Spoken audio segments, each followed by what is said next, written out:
Ito pala yung ginagamit ko mga idol pag yung sobrang ulan at saka sobrang init.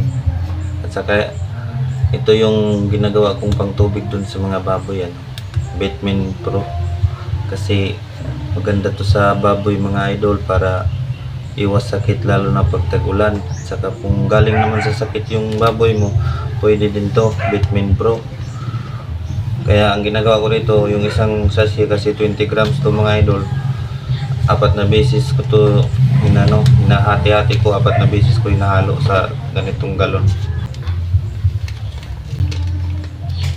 Bali isang timplahan na lang to kasi nakatimpla na ako nito ng 3 ganitong galon.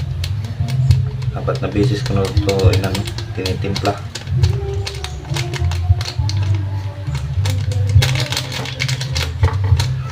para palaging healthy. Lalo ngayon tag-ulan, iwas sipon at saka ubo, lalo na yung mga biik. Ito mga idol, araw-araw akong nagbibigay ng Bitmin Pro sa kanila mga idol kasi laging umuulan dito sa amin. Talang yan yung kulay mga idol, pula yan. Yan yung mga biik ko mga idol. Grabe ang liliksin ng mga idol. Kung sa Bisaya pa, askil kaayo. Kasi iwas din to sa ubo at sipon kasi laging umuulan ngayon. Dito naman tayo sa tatlo din.